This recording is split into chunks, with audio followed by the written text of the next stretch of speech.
The darkness swallowed everything except the beam of Jack Foster's tactical flashlight cutting through the tunnel ahead.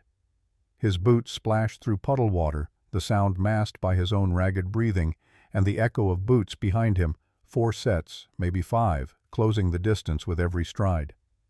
Duke's black and white form darted ahead the German Shepherd's military training, keeping him low and fast, despite the confined space pressing in from all sides. Jack's left hand clutched the metal box against his ribs, the weight of it pulling at his shoulder with each pump of his arms. The steel surface felt ice-cold even through his jacket, and somewhere in the rational corner of his mind that still functioned under adrenaline, he registered the absurdity of running for his life through an abandoned drainage tunnel beneath a Minnesota town most people had never heard of. A muzzle flash lit the brick walls orange. The crack of the gunshot came a half-second later, distorted by the enclosed space into something that felt like it originated inside Jack's own skull. His foot caught on uneven ground. The world tilted. His shoulders slammed into wet brick, and the box flew from his grip, clattering across the tunnel floor with a metallic ring that seemed to last forever. The flashlight beam found it in the darkness. The box had landed on its side, and for the first time Jack saw it clearly. Not just a container, but something deliberate, something engineered. The surface bore an engraved symbol that caught the light, an 8-pointed sun, the rays perfectly geometric, almost hypnotic in their precision. As Jack's eyes fixed on it, the symbol seemed to pulse with a faint blue luminescence, though whether that was real or just his oxygen-starved brain playing tricks he couldn't tell. 72 hours ago, Jack Foster had been a different man with different problems. The kind of problems that felt crushing at the time: unemployment mounting bills, a daughter who deserved better than sleeping in motel rooms that smelled like mildew and old cigarettes. He'd driven north from Ohio in his 15-year-old pickup, the engine making a sound that promised expensive repairs he couldn't afford, watching the landscape flatten into the northern Minnesota plains. The silver key hanging from his rearview mirror caught the afternoon sun as he crossed the state line. Jack barely noticed it swinging there. His grandfather had sent it 3 months before his death, wrapped in tissue paper, with no note, no explanation. Just the key itself, heavy and antique with the same 8-pointed sun symbol etched into its head. Jack had hung it from the mirror because he didn't know what else to do with it, and because throwing away anything from William Foster felt like betrayal. The radio played a song Sarah had loved. Jack reached for the dial, then stopped himself. 4 years since cancer had taken her, and he still caught himself performing these small acts of avoidance, as if turning off a song could somehow make the absence hurt less. His name was Jack Foster, 40 years old, though the gray threading through his dark hair at the temples made him look older. 15 years of military service building bridges and clearing IEDs in Afghanistan had given him the kind of posture that never fully relaxed. Shoulders always squared like he was expecting someone to call him to attention. His steel gray eyes, trained to scan roads for hidden threats, now studied the 2-lane highway unwinding toward Oak Ridge with the same methodical assessment. Capped off. Made redundant. Let go.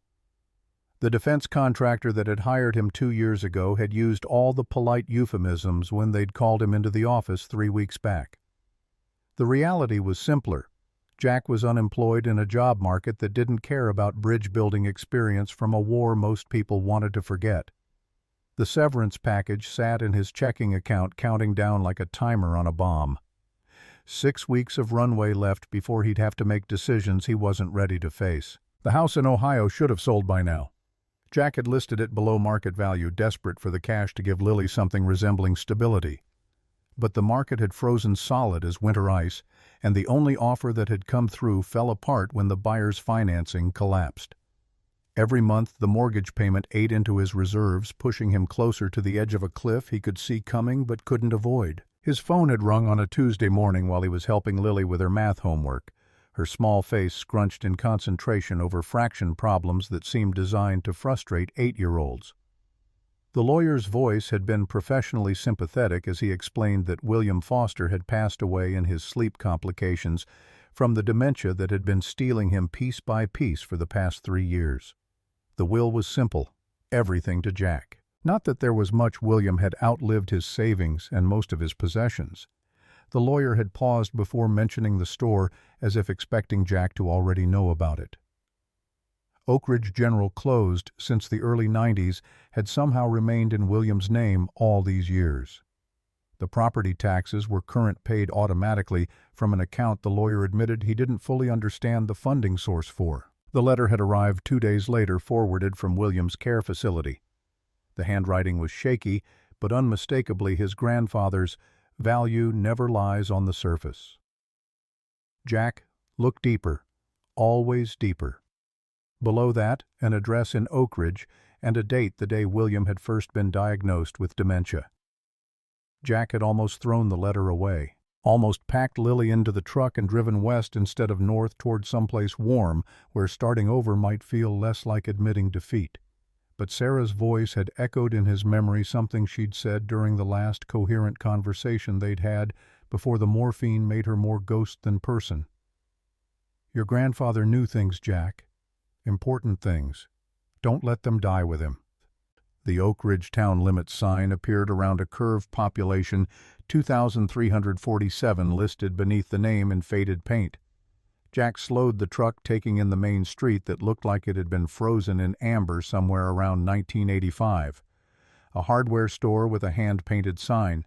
A diner with chrome trim and vinyl booths visible through the window. A bank branch that probably knew everyone's business before the loans were even approved. And there, 3 blocks in, sagging like a boxer who'd taken too many hits to stay standing, Oak Ridge General Store. Lily pressed her face against the passenger window, her breath fogging the glass.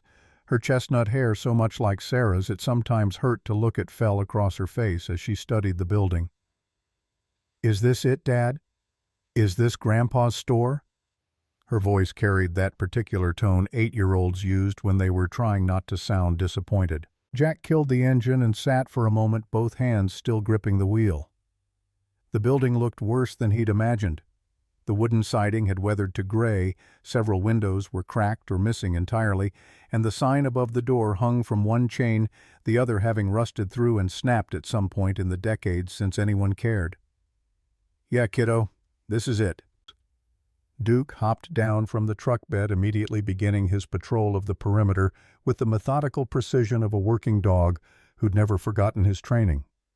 6 years old and technically retired from military service, the German Shepherd still treated every new location like a potential threat zone. Jack had adopted him after his handler was killed by a roadside bomb outside Kandahar. The dog had saved Jack's life twice during their deployment together. Seemed only fair to return the favor by giving him a retirement that involved more than being warehoused at some military facility. Jack helped Lily out of the truck and felt the weight of the moment settle on his shoulders. 4 years of trying to hold their life together with both hands. 4 years of moving from city to city, job to job, school to school, always one step ahead of the bills but never quite far enough to feel safe. And now this, a rotting building in a town that time forgot the last inheritance from a man Jack had loved but never truly understood. The key to the front door stuck in the lock, the mechanism grudging and stiff from disuse. It took 3 tries before the tumblers finally gave way with a protest that sounded almost human. The door swung inward on hinges that screamed for oil, revealing an interior thick with dust and the particular smell of abandonment, mildew, and old paper, and something metallic that caught in the back of Jack's throat.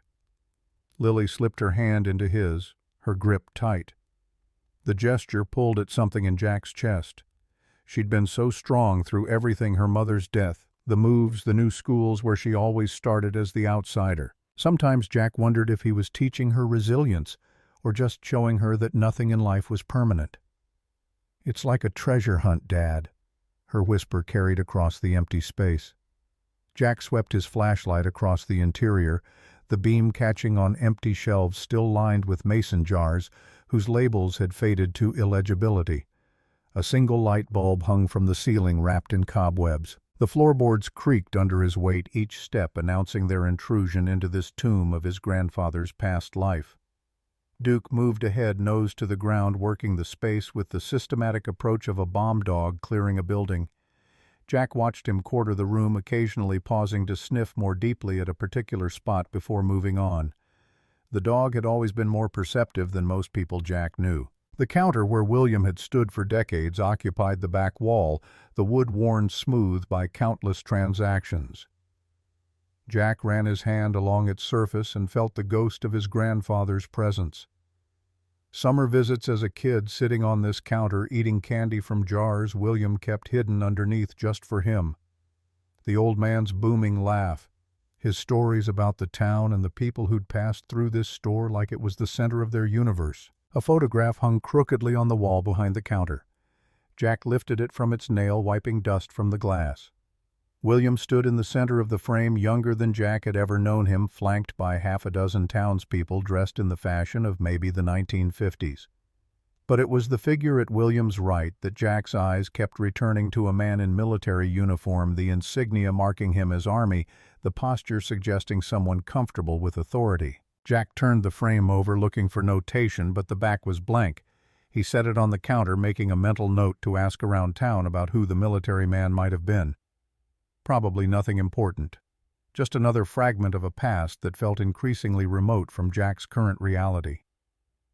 In the corner of the storage area, Duke had stopped his patrol. The dog stood rigid, focused on a section of floor near the back wall, his tail stiff and ears forward, in the alert posture Jack recognized from 100 patrol missions.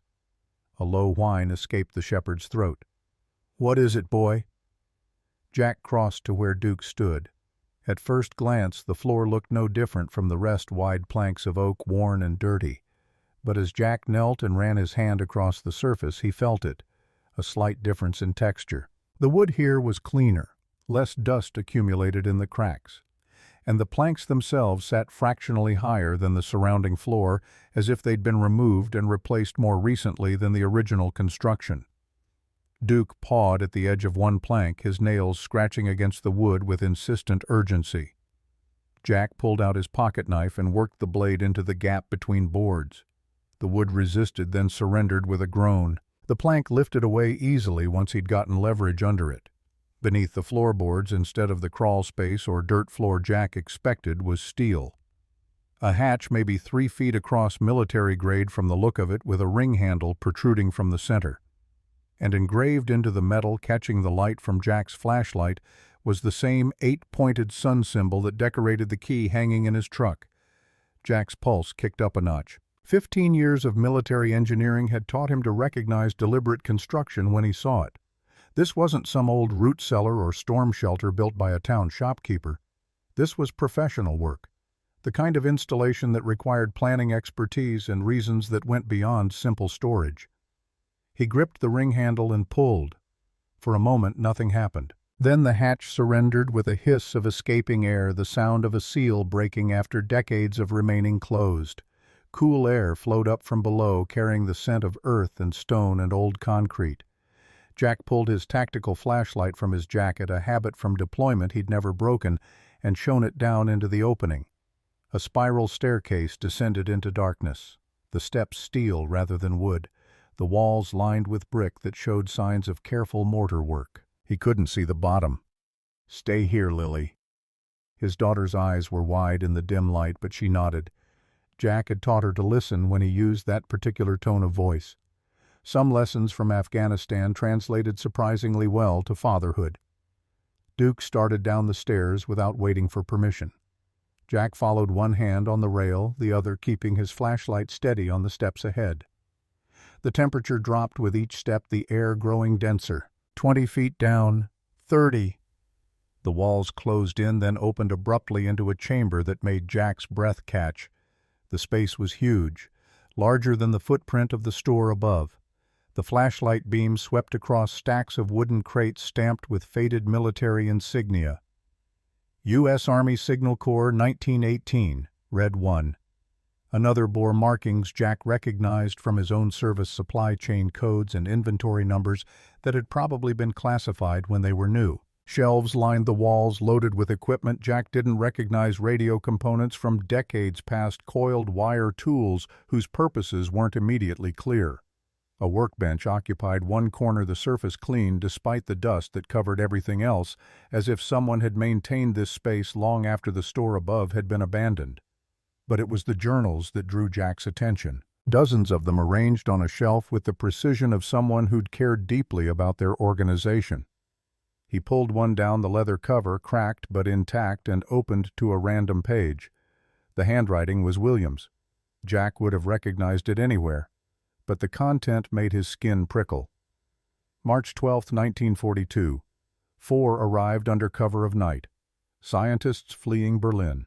They will rest here before continuing west. Richardson will escort to the Minnesota border tomorrow. God willing, their research will never fall into Hitler's hands. Jack flipped forward several pages. April 7, 1951. 3 men, 1 woman. Journalist from Prague. Their papers were burned. New identities arranged through Thompson's contact in Minneapolis. The woman cried when she saw the beds we prepared. Sometimes it's the small mercies that break them, not the great terrors they fled. Page after page, entry after entry. A chronicle spanning decades of people passing through this chamber on their way to freedom. Scientists, activists, families, all of them invisible to official history, all of them moving along a secret network that had apparently centered on William Foster's general store in the middle of nowhere, Minnesota. Jack's military mind cataloged the implications. His grandfather hadn't just been a shopkeeper. He'd been running a safe house, part of something larger. Underground Railroad wasn't quite the right term.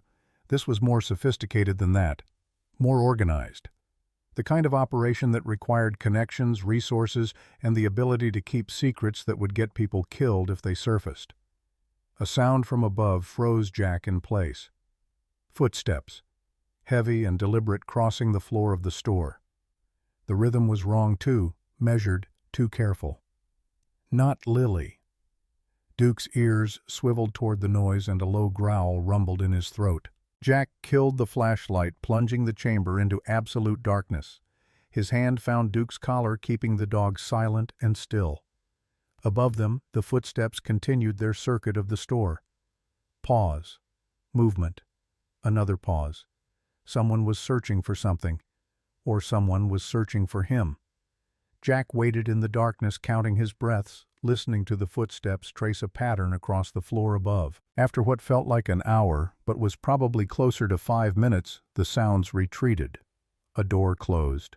Silence returned, broken only by the whisper of Jack's own breathing and the faint tick of old pipes expanding somewhere in the walls. He waited another 5 minutes before risking the flashlight again. Duke remained tense beside him, still on alert. Jack made his way back to the spiral staircase, climbing carefully, ears straining for any sound that might indicate the visitor had returned. At the top, he eased the hatch open just enough to peer out into the store. The late afternoon light filtering through the dirty windows showed him an empty space. But something had changed. The photograph he'd left on the counter was gone. In its place sat a newspaper folded to show a single headline: "Local business owner warned about safety regulations." Except there was no article beneath the headline, just a blank space, and written in black marker across the white expanse a single line: "Curiosity is a dangerous thing, Mr. Foster." Jack's training kicked in before his conscious mind fully processed the threat. He swept the store checking windows and the back door. Someone had entered through the rear. The lock showed fresh scratches, the work of someone who knew what they were doing but hadn't bothered to hide their entry. They'd walked through, taken the photograph, left the message, and departed, probably while Jack had been underground, which meant they knew about the chamber, or suspected, and wanted Jack to know they were watching. He found Lily where he'd left her, sitting on an upturned crate near the front window, doing homework with the determined focus she brought to everything.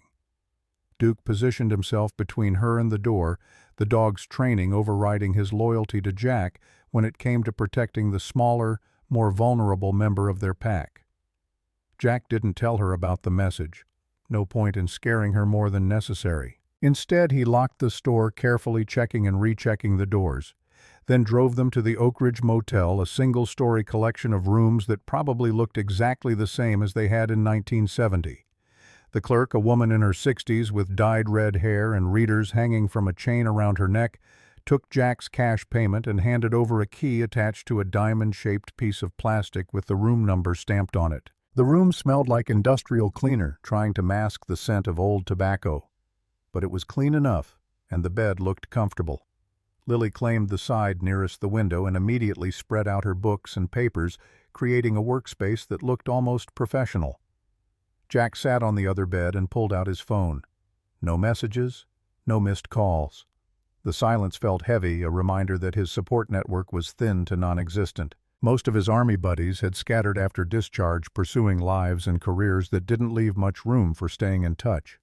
His family consisted of one 8-year-old girl who depended on him for everything and a dead grandfather who'd apparently been keeping secrets that someone very much wanted to remain buried.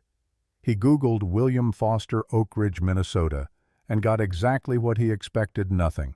A few mentions in archived newspaper articles about town events. A listing in an old business directory.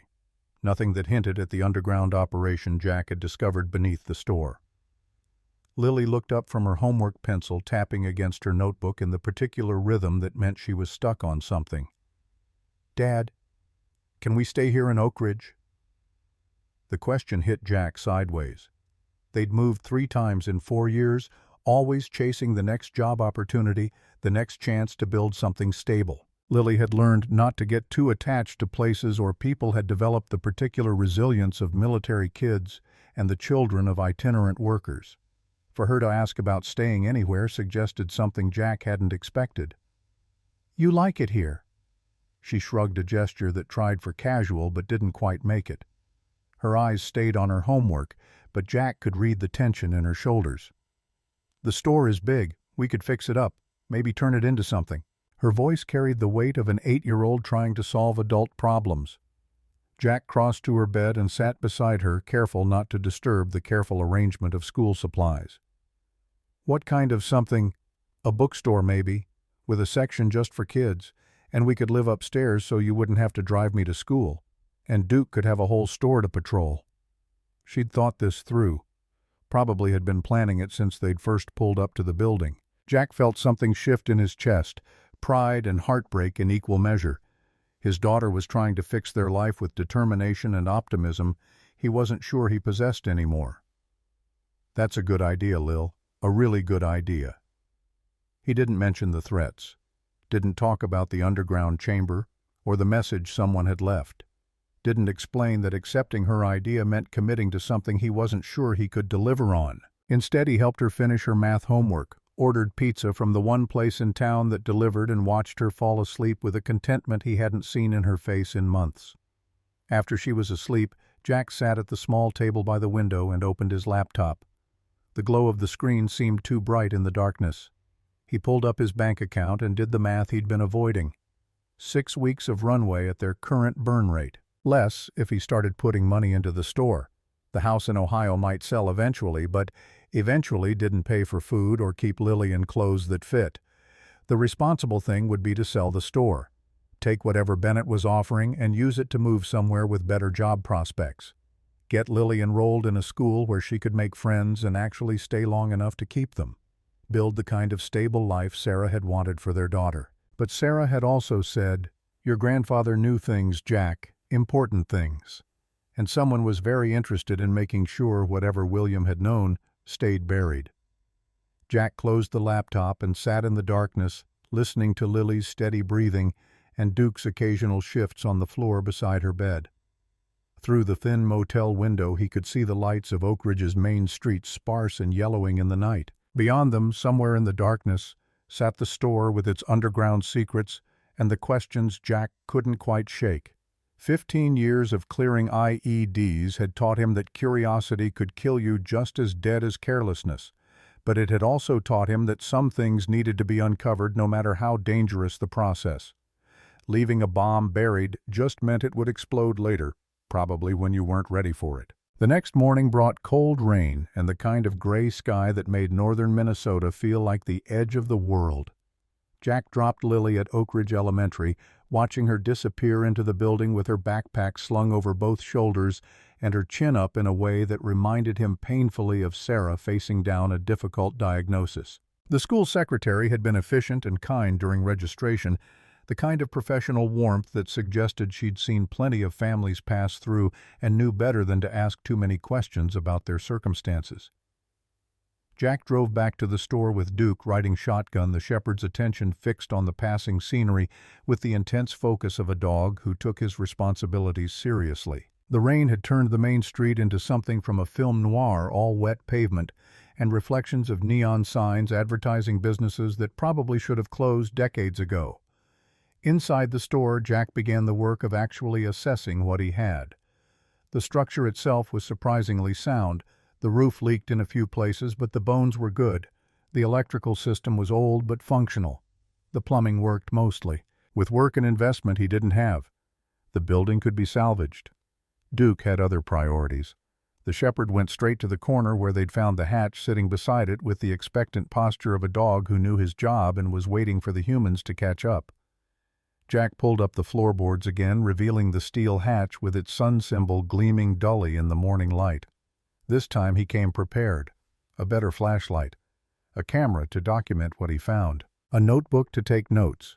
The descent into the chamber felt less ominous in daylight, though the temperature drop and the weight of earth above him still triggered the particular alertness Jack associated with entering buildings that might be rigged to explode. The journals demanded attention. Jack settled at the workbench and began reading systematically, camera ready to document anything that seemed relevant. The entries painted a picture of a network far more sophisticated than he'd initially understood. William hadn't been working alone. References to Richardson and Thompson appeared regularly, along with coded references to other nodes in what seemed to be a chain stretching across the northern United States. The people who'd passed through ranged from scientists fleeing Nazi Germany to dissidents escaping Soviet control, from journalists who'd written the wrong things to families whose only crime was being the wrong ethnicity in the wrong place at the wrong time. Some entries included names, others just numbers. All of them suggested William Foster had been part of something that operated in the shadows of official history. Jack was deep into a journal from 1963 when Duke's low growl pulled his attention back to the present. The sound started as a rumble in the dog's chest, then grew into something more urgent. Duke faced the stairs, hackles raised every line of his body, screaming threat. Footsteps echoed from above, heavy, deliberate, multiple sets moving with the coordinated rhythm of people who'd trained together. Jack killed his flashlight and moved to the darkest corner of the chamber, one hand on Duke's collar to keep the dog quiet. His other hand found the tactical knife he'd carried since Afghanistan, the weight of it familiar and somehow reassuring. The footsteps circled the store methodically. Someone tested the hatch, the ring handle rattling slightly. Jack held his breath, counting seconds. If they opened it now, if they came down the stairs, there would be no way to avoid confrontation. Two of them at least, maybe more. Jack was fit and trained, but he was also alone in a confined space with limited exits. The footsteps retreated. A voice muffled by distance and the floor between them said something Jack couldn't make out. Another voice responded. Then silence. Jack waited 20 minutes before risking movement. When he finally climbed back up the stairs, the store was empty. But they'd left another message. This time scratched into the dust on the front counter with a finger, 24 hours. No explanation, no signature, just the number and the implicit threat. Jack photographed the message, then swept the store for any sign of entry or surveillance equipment. He found nothing obvious, but that didn't mean much. Modern surveillance gear could be hidden in anything from a pen to a smoke detector. The store had plenty of potential hiding spots. He needed help, information, context for what he'd stumbled into. The Oak Ridge Historical Society occupied a brick building 2 blocks off Main Street, the kind of place that probably survived on grants and the volunteer work of retirees with too much time and not enough to do. A brass plaque beside the door announced visiting hours and listed Eleanor Wright as the director. The woman who looked up from her desk when Jack entered defied every stereotype of small-town historians. Late 50s, maybe early 60s, with silver-streaked brown hair pulled into a casual bun and green eyes that assessed Jack with an intelligence that felt almost physical. She wore a linen cardigan over a simple blouse, reading glasses perched on her nose, and carried herself with the authority of someone who'd spent a career making sure people got their facts straight. "Jack Foster, you look just like your grandfather, only taller and with worse posture." Her voice was matter-of-fact, no sentimentality or false sympathy. Jack found himself straightening unconsciously under her gaze. "I found something in the store. I was hoping you might help me understand it." He placed William's journal on her desk, open to a page where the 8-pointed sun symbol appeared repeatedly in the margins. Eleanor's sharpness softened into something that might have been intrigue, or might have been concern. Jack couldn't quite tell which. "Where did you find this?" "In the store. There's more. A lot more." Eleanor studied the symbol, her finger hovering over it without quite touching the page, as if the ink might still be wet after all these decades. "This is known as the Helios Sigil. During the early Cold War, some underground networks used it to mark safe houses, places where defectors, dissidents, or refugees could hide before being moved again." The words landed with weight, Jack felt in his chest. Confirmation of what he'd suspected, delivered with the calm precision of someone stating historical facts rather than revealing secrets. "Are you saying my grandfather was part of something like that?" Eleanor closed the journal gently, her eyes meeting his with gravity he hadn't expected from a small-town historian. "William Foster wasn't just a shopkeeper, Jack. He was part of a chain, one that stretched across the country, and Oak Ridge was one of its links." She led him to a back room where maps covered an entire wall, the kind of detailed cartography you didn't see anymore, all hand-drawn annotations and color-coded markers. Eleanor pointed to a cluster of red pins scattered across the northern United States, connected by thread that created a web of invisible pathways. After World War II and well into the Cold War, there were networks that helped people escape. Scientists fleeing Nazis, later dissidents from behind the Iron Curtain, refugees from political persecution. These networks were loosely connected, operated in cells. Most people involved only knew their immediate contacts for safety. Jack studied the maps, seeing the country differently now. Not highways and cities, but secret routes traveled by people desperate enough to trust their lives to strangers. And Oak Ridge was part of this. Eleanor nodded, her gaze direct and unflinching. A crucial junction. Its remote location made it perfect for a way station. People could arrive discreetly, rest, receive new papers, then continue their journey. She paused, letting the weight of history settle between them. "Your grandfather's store was the center of it all." Jack drove back through rain that had intensified from drizzle to downpour. The windshield wipers struggled to keep up their rhythm, almost hypnotic. Duke sat in the passenger seat, wet from their dash between the Historical Society and the truck, smelling like damp dog, and somehow still maintaining his dignified composure. The weight of Eleanor's words pressed on Jack's shoulders. All those childhood memories of William's mysterious absences, the strangers who sometimes stayed above the store, the way the old man had seemed to know everyone's business despite never leaving Oak Ridge, it all made sense now. Not just fragments of a life Jack hadn't quite understood, but pieces of a larger purpose that had defined William's existence. Picking up Lily from school, Jack found his daughter red-eyed and withdrawn. She climbed into the truck without her usual energy, her backpack dumping unceremoniously at her feet. Duke immediately pushed his head into her lap, offering the comfort only dogs seem to know how to give. "What happened, sweetheart?" The question came out more gently than Jack had intended. Lily sniffled, trying to hold back tears that were clearly already spent. "Tommy Miller said we live in the ghost store, and that's why I don't have a mom. He said ghosts took her." The words hit Jack like a physical blow. Tommy Miller. Jack filed the name away with the kind of cold precision that came from years of identifying threats. But the immediate problem was his daughter's pain, the way her small shoulders shook with the effort of not crying again. "Tommy Miller doesn't know anything about us or about Mom. She didn't leave because she wanted to. She got very sick, remember? The doctors tried everything, but sometimes bodies just stop working right. It's not fair, and it's not ghosts, and it's definitely not the store's fault." Lily nodded against his shoulder where she'd buried her face, her tears soaking through his jacket. Jack pulled her closer, feeling the fragility of her against his chest and the terrible responsibility of being both mother and father to a child who'd already lost too much. "I want to go home, Dad. I miss our house. I miss my friends." The admission broke something in Jack's chest. All his careful planning, all his efforts to shield her from the instability that had defined their lives since Sarah's death, none of it had been enough. Lily was 8 years old and tired of being brave. Back at the motel, Jack ordered pizza again, a rare indulgence that brightened Lily's mood marginally. While she ate and worked on homework, Jack pulled out his notebook and began sketching.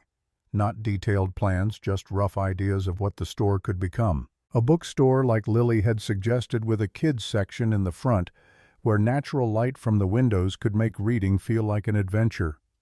Living quarters in the back, modest but functional. Duke's corner near the door where he could watch over everything. The drawings were aspirational at best, fantasy at worst.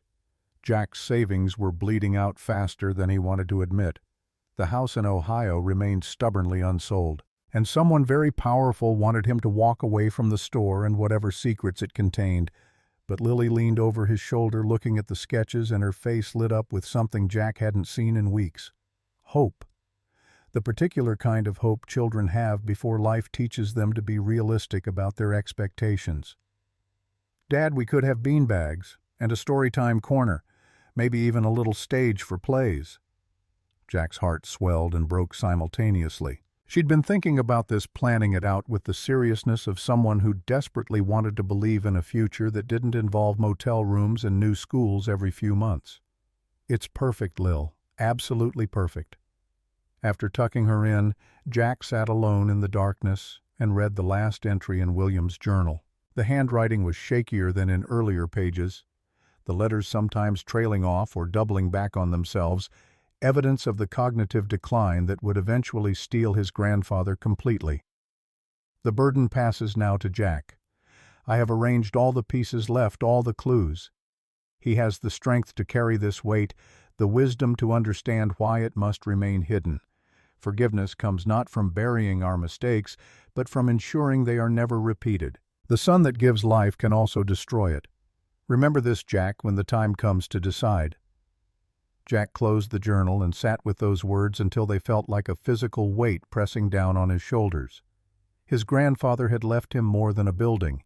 He'd left a mission, a responsibility that reached back decades and forward into a future Jack couldn't quite see yet. His phone buzzed with a text from an unknown number. "Stop digging. Final warning." Jack set the phone down without responding. 15 years of military service had taught him that threats meant you were getting close to something important. Someone didn't want him finding whatever William had been protecting, which meant it was worth finding. The next morning, Jack woke early and drove back to the store before sunrise. Duke accompanied him, the shepherd alert, and focused as they crossed the threshold into the building that somehow felt more like a beginning than an ending now. This time, Jack brought proper tools. Pry bars, flashlights with fresh batteries, a tactical vest with pockets for equipment. If he was going to explore the chamber properly, he needed to be prepared. Duke went straight to his position near the hatch, but something had changed in the dog's posture. Instead of his usual alert sight, Duke was actively working the floor nose down, following some scent trail that led away from the main entrance to the chamber toward the back wall of the storage area. Jack followed, watching Duke track something invisible to human senses. The dog stopped at a section of brick wall that looked identical to everything around it. But Duke sat and looked back at Jack with that particular expression that meant, "Here, this is what you're looking for." Jack examined the wall more closely, running his hands over the brick and mortar. Most of the mortar was old, crumbling in places from decades of exposure to moisture and temperature changes. But here in this section, the mortar looked different, newer. Applied more recently, though still aged enough to suggest it had been years rather than weeks. He tested the bricks, gently pushing against each one. Most were solid, but one marked with a small scratch that might have been deliberate or might have been random damage moved slightly under pressure. Jack pushed harder, and the brick slid inward with a click that sounded like a lock releasing. A section of wall swung open on hidden hinges, revealing a passage Jack's flashlight couldn't fully illuminate. The opening was narrow, barely wide enough for a man to walk through sideways, and descended sharply into darkness that seemed to swallow light. Duke pushed past Jack and disappeared into the passage without hesitation. The shepherd's training overrode any concern about unknown spaces. If there was a path forward, Duke would clear it. Jack followed, one hand on the brick wall for guidance, the other holding his flashlight steady. The passage was rougher than the main chamber, hastily constructed rather than carefully engineered. The walls showed tool marks, places where someone had carved through earth and rock with determination, but without the precision of the main installation. After what felt like 100 yards but might have been less, the passage opened into another chamber, smaller than the first, almost Spartan in its simplicity. A metal desk sat in the center, its surface empty except for dust. Filing cabinets lined one wall, drawers hanging open like mouths, clearly emptied in a hurry at some point in the past. But it was the far wall that made Jack's breath catch. A large map of the United States, yellowed with age, covered the brick. Red pins dotted locations across the country, connected by thread that created a complex web of relationships and pathways. 23 pins total, Jack counted. One of them marked Oak Ridge, Minnesota. Beneath the map, written in bold letters that had faded to the color of dried blood, was a single word: Helios. Jack stared at the name, feeling pieces of a puzzle he hadn't known existed click into place. The sun symbol, the safe house network. And now this Helios, whatever that meant, spanning the entire country in a web that had apparently been important enough to warrant its own chamber hidden even deeper than the first. His foot struck something on the floor. A small leather-bound book that had fallen beneath the desk at some point. Jack picked it up, blowing off decades of accumulated dust. The cover bore no title, just smooth leather worn soft with age and handling. The first page contained a single line in William's handwriting: "The truth must survive, even if we do not." What followed was code. Columns of numbers and letters that made no immediate sense, filling page after page with the methodical precision of someone who knew this information needed to be preserved but couldn't risk it being understood by the wrong people. Jack was flipping through, looking for anything recognizable, when a loose photograph slipped from between the pages and fluttered to the ground. He picked it up, his flashlight beam revealing a black and white image that looked like it had been taken with a military-issue camera. 5 men in military uniforms stood before what appeared to be a laboratory entrance. Behind them, partially visible through an open door, was a device of some kind. Large, complex, unlike anything Jack had seen in his military service or engineering training. The men's faces had been deliberately blurred. Someone had gone over the photograph with chemicals or tools to obscure their identities. All except one. In the center of the group, looking solemn and somehow older than his years, stood a young William Foster. Jack turned the photograph over. On the back, in his grandfather's distinctive handwriting, was a date, July 16, 1945. Below that, a location that made Jack's blood run cold: Alamogordo, New Mexico. Jack knew that date. Every military engineer knew it. Alamogordo, New Mexico, July 16, 1945. Trinity. The first detonation of a nuclear weapon in human history. The photograph trembled slightly in his hands as the implications cascaded through his mind. William hadn't just been running a safe house for refugees, he'd been there, at ground zero for the atomic age. The chamber suddenly felt smaller, the weight of earth and history pressing down from above. Jack photographed the image front and back, then slipped it carefully into his jacket pocket. The coded journal went into another pocket. The map on the wall deserved documentation. He shot multiple angles, making sure every pin and thread connection was visible. Duke whined softly, a sound Jack recognized as the dog, sensing his handler's elevated stress. The shepherd pressed against Jack's leg, offering comfort the only way he knew how. Jack ran a hand over the dog's head, grateful for the anchor to the present moment. His phone showed 9:47 a.m. Lily wouldn't be out of school for hours yet. Time enough to dig deeper to understand what William had been protecting all these years. But first, Jack needed to know if this chamber held anything else. The filing cabinets yielded nothing but dust and the faint outline of where papers had once rested.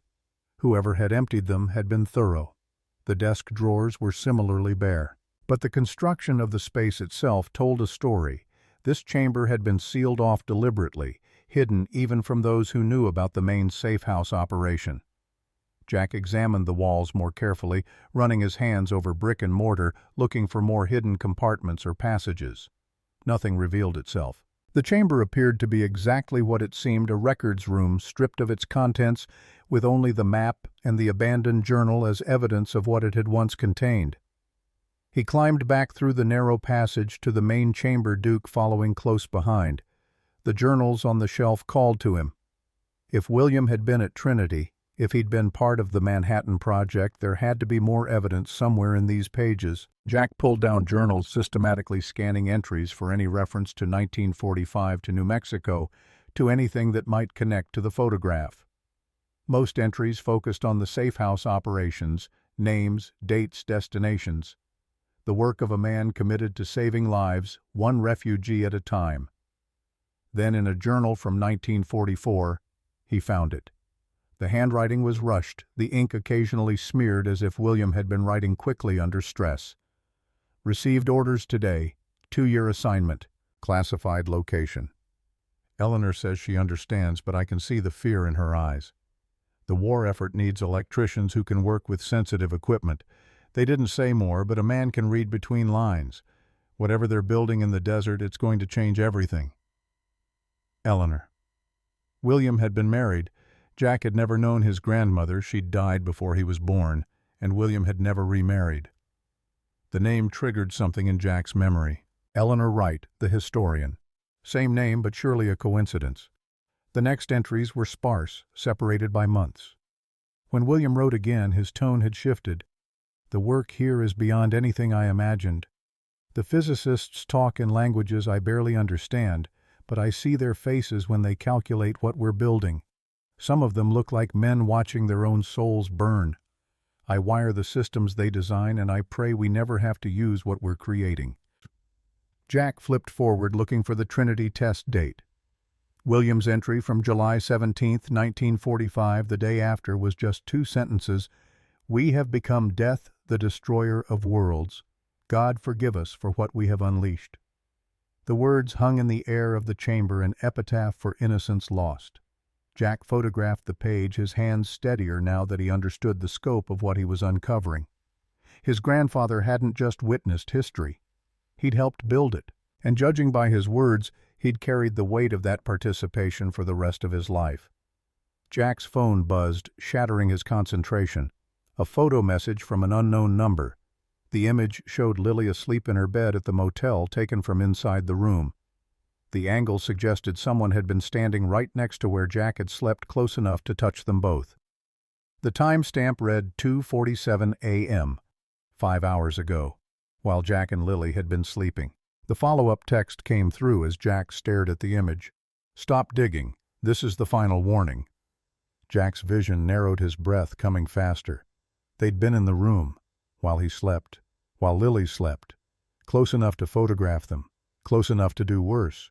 He was moving before conscious thought caught up, slamming journals back onto shelves, killing his flashlight, climbing the stairs 3 at a time. Duke sensed the urgency and bounded ahead, clearing the way. Jack sealed the hatch, replaced the floorboards, and was out the door in under 2 minutes. The drive to Eleanor Wright's house took 6 minutes that felt like 60. Jack's military training battled with parental panic, the analytical part of his brain noting exits and potential threats, while the father in him just wanted to grab Lily and run somewhere, anywhere these people couldn't reach them. Eleanor lived in a Victorian house 3 blocks from downtown, the kind of place that had probably been elegant once and now just managed to maintain dignity through sheer force of architectural will. She answered the door before Jack finished knocking, as if she'd been expecting him. "I need your help. Lily isn't safe at the motel."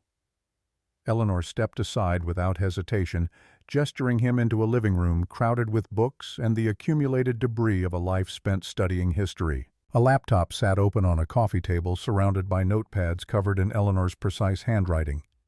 "I was wondering how long it would take before they escalated. Come in. We'll figure this out."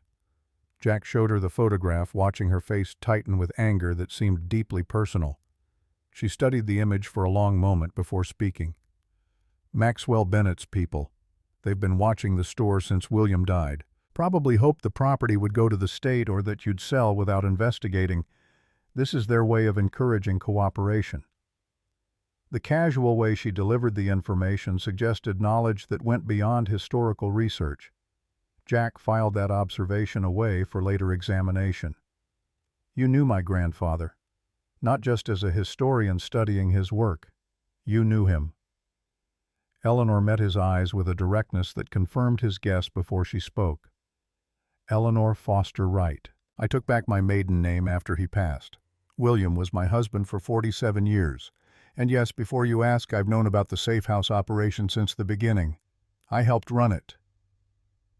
The revelation should have shocked Jack more than it did. Instead, it felt like another piece clicking into place, the way Eleanor had known exactly which journals to point him toward. Her familiarity with the Helios sigil, the protective way she'd handled William's papers. Why didn't you tell me when I first came to the Historical Society? Eleanor poured tea from a pot. Jack hadn't noticed her preparing, the gesture automatic and somehow comforting despite the circumstances. Because I needed to know if you were worthy of the truth. William left specific instructions. If his grandson came looking, I was to watch and wait. See if you had the strength to carry what he'd been protecting. You do. She handed him a cup, the china delicate and old, probably an heirloom that had survived decades of careful handling. There's someone you need to meet, Howard Jenkins. He was your grandfather's closest friend in the network, former Army Corps of Engineers. He served with William after the war. He's been waiting to hear from you. Eleanor made a phone call, speaking in shorthand that suggested long familiarity with coded conversation. When she hung up, she turned back to Jack with an expression that mixed determination and concern in equal measure. He'll be here in 20 minutes.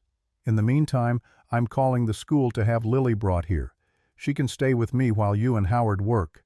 My security is better than the motels, and Bennett knows touching me would create problems even his money can't solve. Jack wanted to argue to insist on keeping Lily close where he could protect her personally, but Eleanor's logic was sound.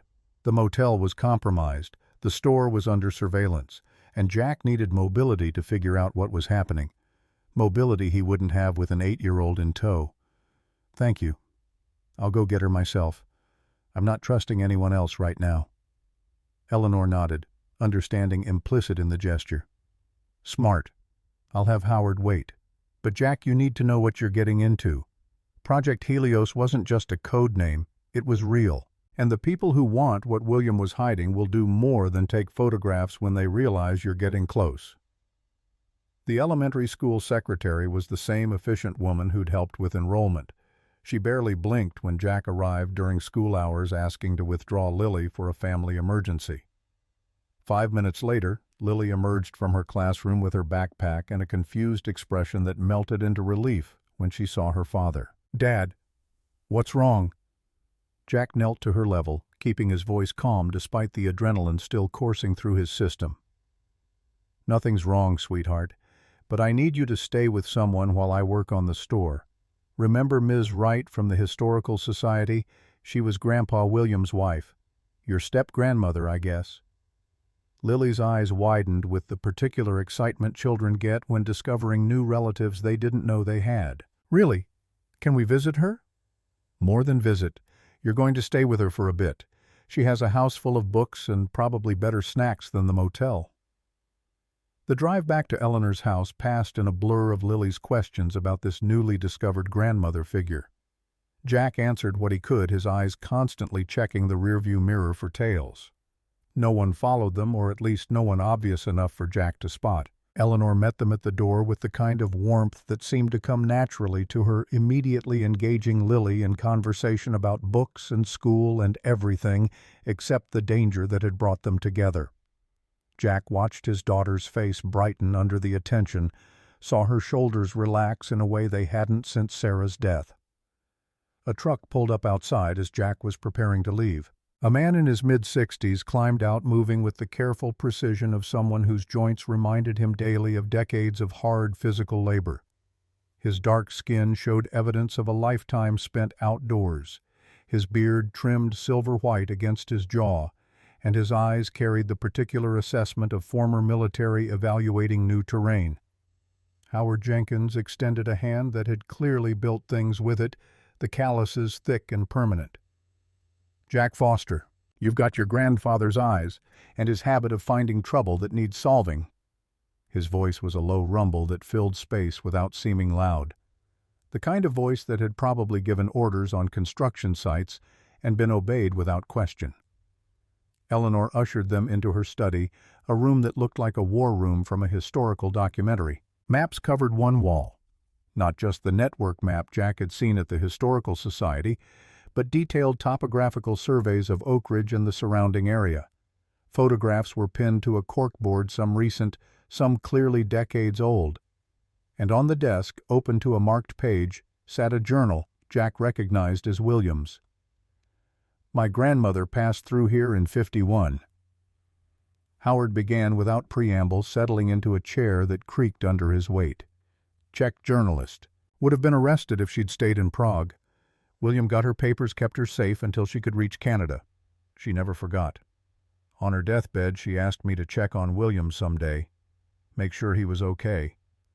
Howard's eyes found Jack's measuring. "By the time I made it up here 10 years ago, the dementia had already started taking him. But he recognized my grandmother's name, squeezed my hand, told me where to find his personal effects if anything ever happened to the store." Jack felt pieces of the puzzle sliding together, connections forming between past and present. "So, you know what's down there? The chambers, the safe house operation." "Some of it. The main chamber, the people William helped. But he hinted at something else, something even the network members weren't privy to. A final mission he'd been entrusted with that went beyond moving refugees." Eleanor leaned forward, her hands folded on the desk. "The package." William referenced it in his later journals, always obliquely. Something he was safeguarding that was more important than the network itself. He never told me what it was, only that if it was ever discovered, the world would have to decide whether humanity was ready for it. Jack pulled the photograph from his pocket and laid it on the desk. Howard and Eleanor studied it in silence, the only sound the tick of an antique clock on the mantel. "Trinity site." Howard breathed, his finger hovering over the date. "William was Manhattan Project. Corps of engineers assigned to Los Alamos for electrical systems." Eleanor confirmed, her voice tight. "He never spoke about it afterward, not even to me. Whatever he saw there, whatever he helped build it, changed him. When he came back, he started the Safe House Network. Said he needed to save more lives than the bomb would take." Jack described the second chamber, the map with its web of connections, the coded journal.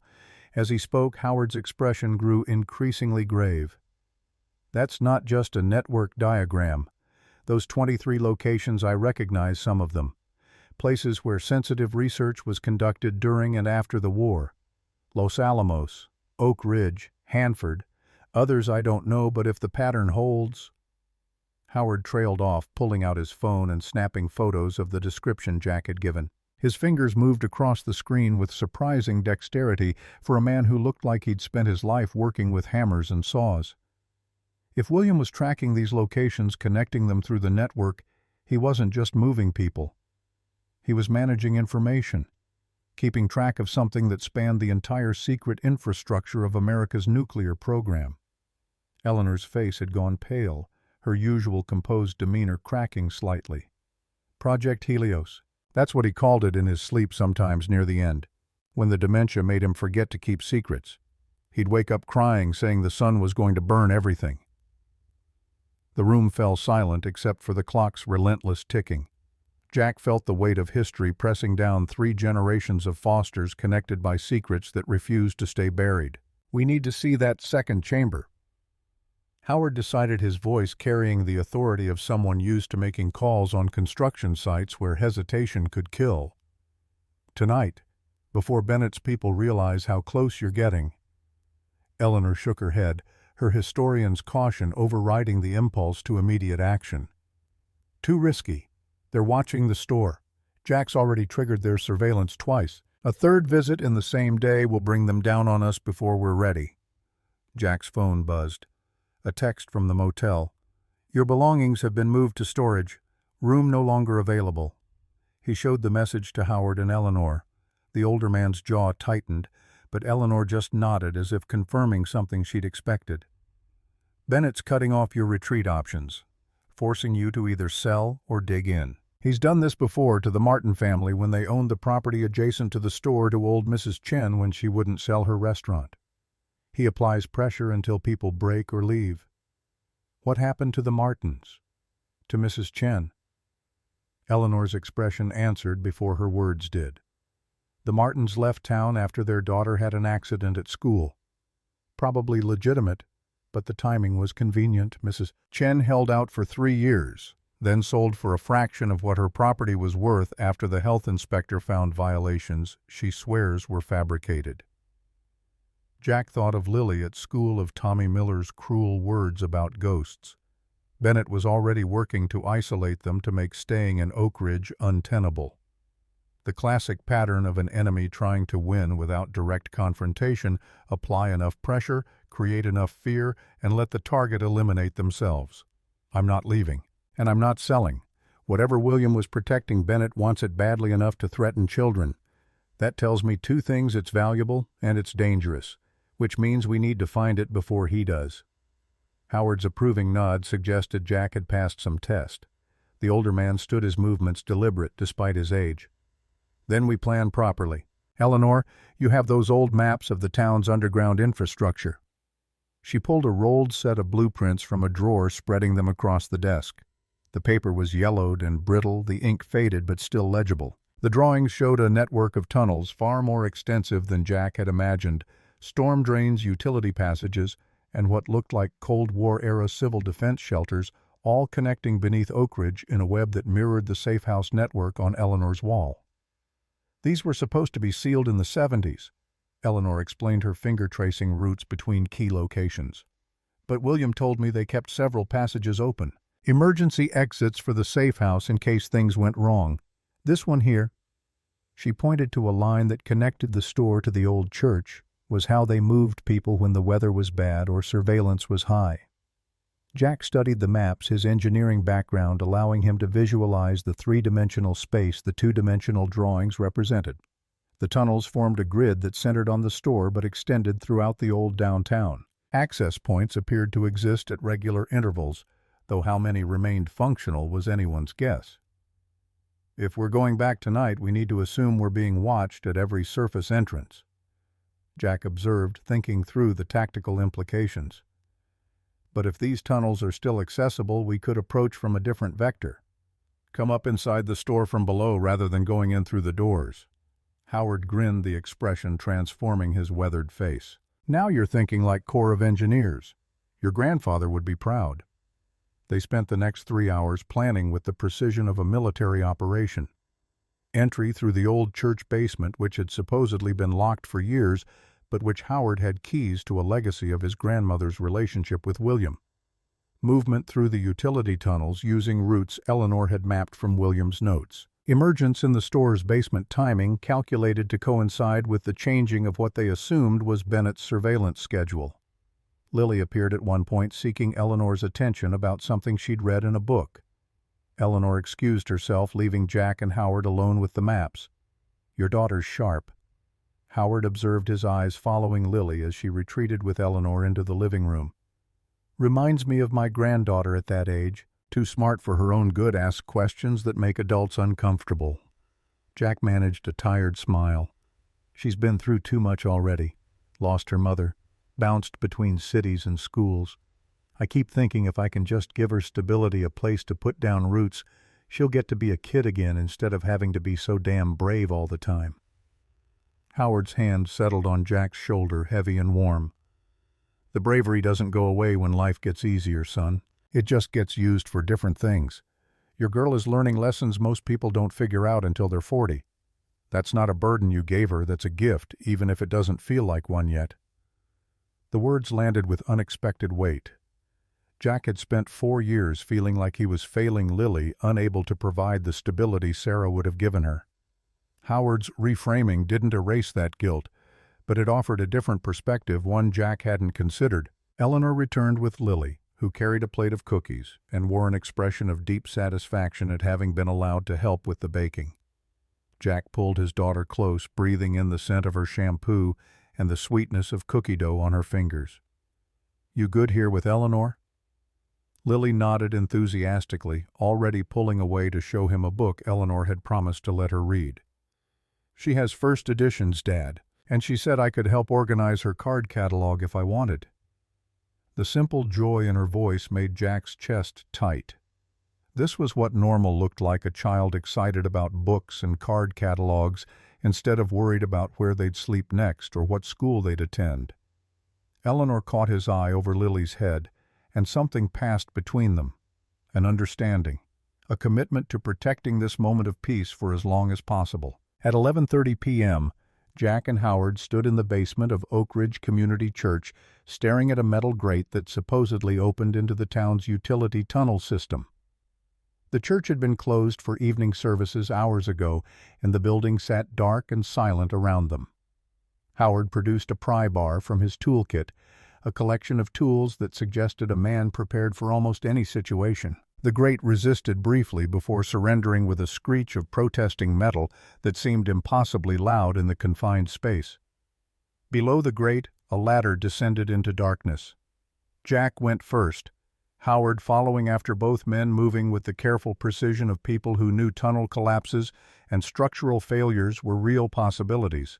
The tunnel at the bottom was narrower than Jack had expected, barely wide enough for them to walk single file, and the smell of stagnant water and old concrete filled his nostrils. They navigated by flashlight, following Eleanor's directions from the blueprints Howard had photographed. Left at the first junction, straight for 50 yards, right at the pipe marked with yellow paint. The tunnels were a maze, and without the maps, Jack suspected they could wander for hours without finding the right passage. 20 minutes of careful navigation brought them to a section of tunnel that looked newer than the surrounding infrastructure. The concrete here was smoother, the construction more deliberate. Howard ran his hand along the wall, nodding to himself. "William's work. I recognize his technique. He always over-engineered the joints, made sure everything was watertight even if it added labor. This passage wasn't original to the town system. He built it specifically to connect to the store." The tunnel ended at a steel door set flush with the wall. No handle, no obvious opening mechanism. But at eye level, barely visible in the flashlight beam, was a small indentation, 8 points radiating from a central circle. Jack pulled the silver key from his pocket, the metal warm from being carried close to his body. He fitted it into the indentation, feeling it click home with mechanical precision. The door swung inward silently, well-maintained hinges, suggesting someone had kept this passage functional long after the safe house network had supposedly shut down. They emerged in the second chamber, the one Jack had discovered earlier. The map still dominated the wall, the threads connecting 23 locations across America.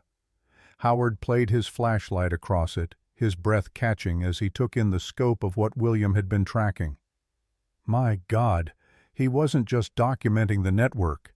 He was monitoring the entire nuclear infrastructure, every major site where weapons were developed or tested. But why? What was he trying to protect? Jack pulled out the coded journal, laying it on the metal desk. Whatever's in here. He encrypted it because he knew it was too dangerous to leave in plain text, but he also knew it needed to be preserved. Howard studied the code, his engineer's brain working through the possibilities.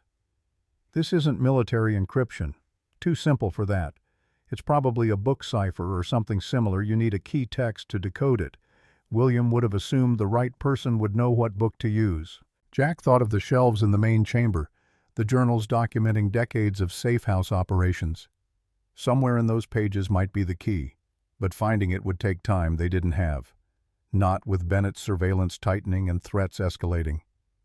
A sound from the main chamber froze both men in place.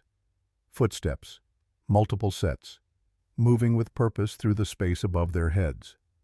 Howard killed his flashlight. Jack did the same. In the absolute darkness they waited, listening to whoever was searching the store with the methodical thoroughness of professionals who knew what they were looking for. The footsteps paused near where Jack knew the hatch to be. Metal scraped against wood they'd found the hidden entrance. The hatch opened with its characteristic hiss, and light flooded down the spiral staircase into the main chamber. Voices drifted down, muffled but audible. Two men discussing in low tones what they were seeing. Jack couldn't make out specific words, but the tone was clear. They'd found something they'd been looking for. Howard's hand found Jack's arm in the darkness, squeezing once in warning. They needed to stay absolutely still. The passage they'd come through was theoretically hidden, but only if no one knew to look for it. If Bennett's people were as thorough as Eleanor suggested, they might find the entrance. The searchers spent 10 minutes in the main chamber. Jack heard drawers opening, journals being moved. Then the footsteps retreated back up the stairs. The hatch sealed. Silence returned, broken only by Jack's own heartbeat thundering in his ears. They waited another 20 minutes before risking the flashlights. When Howard finally spoke, his voice was barely a whisper. "We need to move the journals. Everything that might give them leverage. Tonight, before they come back with orders to take it all." Jack agreed, but the logistics were daunting. Dozens of journals, boxes of papers, equipment that might be evidence of what William had been protecting. Moving it all would take multiple trips, each one increasing their risk of discovery. Eleanor's house, Howard decided. "We take what we can carry tonight. Come back tomorrow for the rest if we have to." But the critical items that coded journal the map, anything that references Helios directly, those go first. They worked quickly, selecting journals that seemed most relevant based on dates and the amount of the Helios symbol in the margins. Jack carefully photographed the map from multiple angles, making sure every connection was documented. The coded journal went into Howard's jacket closest to his body, where it would be hardest to lose. 20 minutes later, they were retracing their steps through the tunnel system, weighted down with history they didn't fully understand, but knew they needed to preserve. The journey back to the church seemed longer, every sound amplified by paranoia and the knowledge that they were carrying contraband that powerful people would kill to obtain. At Eleanor's house, they spread their haul across her dining room table. The journals formed a timeline of William's involvement in something far larger than Jack had imagined. And as Eleanor began cross-referencing entries with her own research, a picture emerged that made the late hour feel irrelevant compared to the weight of what they were uncovering. "Here," she pointed to an entry from August 1945, just after the bombs fell on Hiroshima and Nagasaki. William writes about conversations with physicists who were already regretting what they'd created. Some of them wanted to ensure the technology couldn't spread. Others wanted to develop countermeasures, ways to neutralize nuclear weapons if they fell into the wrong hands. Howard leaned over her shoulder, reading along. And there, September 45, he mentions Project Helios for the first time. "Helios begins tomorrow. May God forgive us if we succeed." Jack felt pieces clicking together, a pattern emerging from decades of carefully guarded secrets. They developed something. Not just the bombs, but something else. Something designed to counter nuclear weapons. And whatever it was, William and others decided it was too dangerous to let any government control. Eleanor's face had gone pale, her hands trembling slightly as she turned pages. That's why he built the network. Not just to save people, but to create an infrastructure that could hide this technology, keep it away from both the Americans and the Soviets, away from anyone who might use it or weaponize it in ways the creators hadn't intended. The clock on Eleanor's mantel chimed 2 a.m. Jack thought of Lily asleep upstairs, of the normal life he wanted to give her, clashing against the extraordinary responsibility his grandfather had apparently passed down to him. "We need to decode this journal," Jack declared, exhaustion making his voice rough. "Whatever William encrypted in there, it's the key to understanding what Helios actually was, and where he hid it." Howard nodded, but his expression suggested concerns Jack hadn't voiced. "Assuming we can decode it in time, Bennett knows you're getting close. Tonight's search of the store proves that. He's going to escalate. The question is how far he's willing to go and what resources he can bring to bear." As if summoned by Howard's words, Jack's phone buzzed, a video message from an unknown number. His finger hovered over the play button for a moment before he pressed it, steeling himself for whatever threat Bennett had prepared. The video showed a room Jack didn't recognize. Institutional. Sparse. and sitting at a small table in the center looking confused but unharmed was Lily. The video was 15 seconds long. Lily sat in a windowless room with institutional gray walls, fluorescent lighting casting harsh shadows across her small face. She wasn't crying, wasn't showing fear, but Jack knew his daughter well enough to see the tension in her shoulders, the way her hands gripped each other in her lap. Behind her, partially visible in the frame, was a water cooler and a bulletin board covered with notices. Jack's military-trained eye cataloged every detail, searching for identifying markers. The video ended. A text followed immediately. "Exchange at the store. 1 hour. Come alone. Bring everything you found." Jack's vision tunneled, his breath coming in short bursts that had nothing to do with exertion and everything to do with the fury flooding his system. They'd taken his daughter. While he'd been underground chasing his grandfather's ghosts, Bennett's people had taken Lily from Eleanor's house. "That's the sheriff's department break room." Eleanor's voice cut through the haze of Jack's rage, steady and certain. "I recognize the bulletin board. Miller keeps departmental memos posted there, visible in the background." Howard was already moving, pulling out his phone with the efficiency of someone who'd made emergency calls before. "We call state police, FBI, anyone with jurisdiction over a kidnapping." Jack's hand shot out, stopping Howard mid-dial. "No, not yet. Miller's either compromised or complicit. If we bring in outside law enforcement, Bennett has an hour to move her somewhere we can't find. Or worse." The word hung in the air, unspoken implications filling the space between them. Eleanor's face had gone pale, her hands trembling as she gripped the edge of her desk. "Then what? You can't just walk in there and hand over everything. William died protecting those secrets. If Bennett gets them—" "I don't give a damn about secrets right now." Jack's voice came out harder than he intended, the edges rough with barely controlled panic. "My daughter is in a sheriff's department with a man who's either dirty or incompetent, and I have 53 minutes to get her back." Howard placed both hands on Jack's shoulders, the weight of them grounding. "And we will. But we do it smart. Your grandfather spent decades ensuring Project Helios stayed hidden. There's a reason for that. A reason important enough that he trusted you to continue protecting it. So we find a way to get Lily back and keep the secret safe. Both things. Not one or the other." Jack wanted to argue, to reject the idea that anything mattered more than his daughter's safety, but Sarah's voice echoed in his memory, something she'd said during one of their late-night conversations while Lily slept between them. The right choice and the easy choice are rarely the same thing. That's how you know it matters. He forced himself to breathe, to think tactically instead of emotionally. Bennett wanted an exchange. That meant he believed Jack had something worth trading for, which meant Bennett didn't know exactly where the Helios device was, only that William had hidden it, and Jack was close to finding it. The grave. Martha Foster's grave at the cemetery. That's where Lily asked why William hadn't moved her to the new cemetery. Eleanor's eyes widened with understanding, her historian's mind connecting dots Jack had only half formed. Of course, Bennett's been pushing the city council to relocate the cemetery for his development project. He's been trying to get legitimate access to dig there for months. He knows it's buried somewhere in that cemetery, but he can't just excavate without raising questions. Howard was already pulling up satellite imagery of the cemetery on his phone, fingers moving across the screen to zoom and rotate. Martha Foster's plot is in the oldest section, northeast corner, original town cemetery from 1887. If William buried something there when Martha died in 1988, he'd have had access during the funeral preparations. No one questions a grieving husband wanting to handle arrangements personally. Jack checked his watch.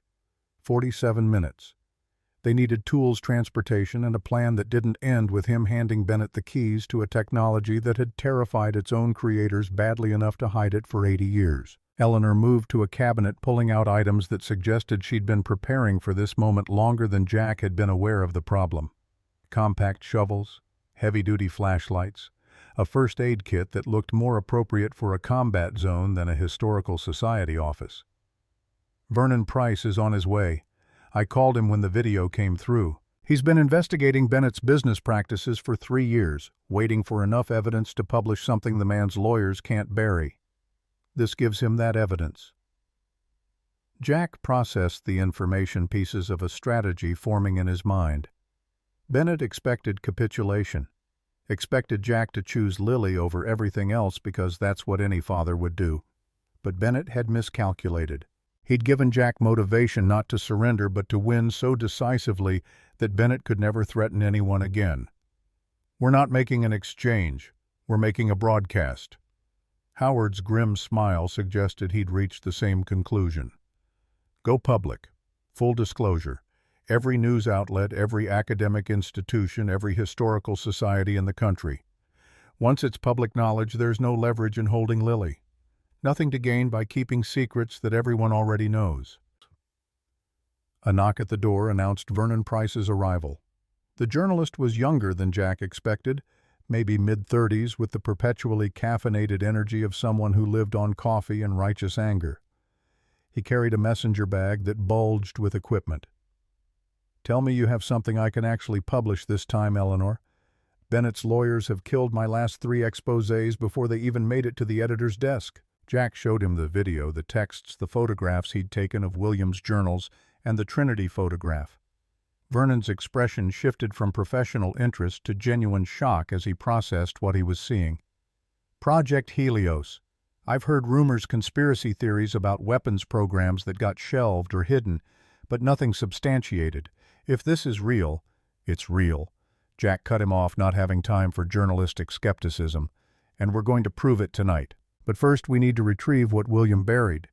They moved with military precision, each person assigned a role in a plan that had too many variables and not enough certainty. Eleanor would coordinate with her network of historians and archivists, preparing to distribute documentation the moment Jack gave the signal.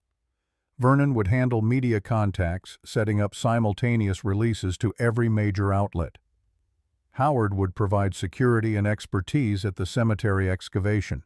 And Jack would do what soldiers did, complete the mission, and bring everyone home alive. The cemetery gates were locked at midnight, but Howard had bolt cutters that made short work of the chain. They drove Eleanor's sedan through headlights, off navigating by moonlight and familiarity with the grounds. Martha Foster's grave sat beneath an oak tree in the northeast corner, the headstone simple granite with William's name added below hers in fresh engraving from just months ago. Jack and Howard worked in silence, shovels biting into earth that gave way easier than it should have. Someone had disturbed this grave recently, though not recently enough for the soil to be obviously loose. Jack's engineering background told him they were looking at excavation from maybe 6 to 8 months ago, right around when William's dementia had progressed enough that he'd been moved to full-time care. 3 feet down, Jack's shovel struck metal with a sound that seemed impossibly loud in the cemetery quiet. Howard helped him clear the remaining earth, revealing a steel plate covering the entire lower section of the grave. At its center, sealed in a circular hatch identical to the one beneath the store, was the 8-pointed sun symbol. The silver key fit perfectly, the mechanism turning with the smoothness of regular maintenance. The hatch opened to reveal a narrow shaft descending 6 feet, metal rungs embedded in concrete walls. Jack went down first, his tactical flashlight revealing a small chamber at the bottom. The space was barely large enough to stand in. A stainless steel container sat on a concrete pedestal, the box roughly the size of a loaf of bread. Jack lifted it carefully, feeling the weight of it settle into his arms, heavier than it should be for its size, dense with whatever materials William had chosen to protect. The lock mechanism was the same sun symbol design. Jack inserted the key, feeling tumblers click into alignment.